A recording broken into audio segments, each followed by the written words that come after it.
ঢাকায় চলচ্চিত্রের এক সময়ের তুমুল জনপ্রিয় অভিনয়শিল্পী প্রবীর মিত্র মারা গেছেন।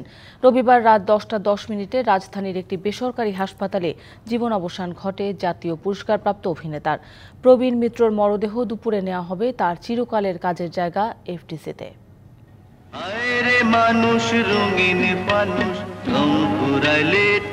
দীর্ঘদিন ধরেই বার্ধক্যজনিত নানা জটিলতায় ভুগছিলেন ঢাকাই সিনেমার শক্তিমান অভিনেতা প্রবীর মিত্র।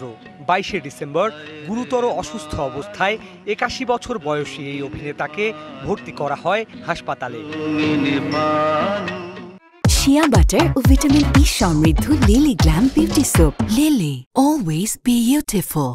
অভিনেতার ছোট ছেলে সিফাত ইসলামের দেয়া তথ্য অনুসারে চলচ্চিত্র শিল্পী সমিতির কাছ থেকে কোনো সহায়তা না পাওয়ায় তার পরিবার অভিনেতার উন্নত চিকিৎসার জন্য সরকারের সহায়তা চান। কিন্তু কেউ পাশে দাঁড়ানোর আগেই পৃথিবীর মায়া ত্যাগ করলেন এই শক্তিমান অভিনেতা।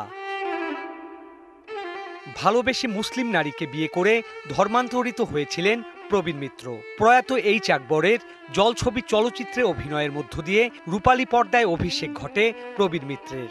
অভিনয় জীবনের শুরুর দিকে নায়ক হিসেবে বেশ কয়েকটি চলচ্চিত্রে অভিনয় করেন। নবাব সিরাজউদ্দৌলা সহ বেশ কিছু চলচ্চিত্রে গুরুত্বপূর্ণ চরিত্রে অভিনয় করে হয়ে ওঠেন কিংবদন্তি শিল্পী। বেশ কিছুদিন ধরেই চলচ্চিত্রের তারা ঝিলমিল জগৎ থেকে দূরে ছিলেন তিনি। ভুগছিলেন শরীরে অক্সিজেন স্বল্পতা সহ নানা শারীরিক জটিলতায়।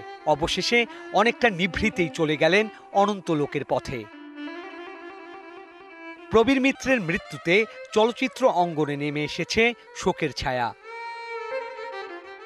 Sourav Appa, DBC news, Dhaka.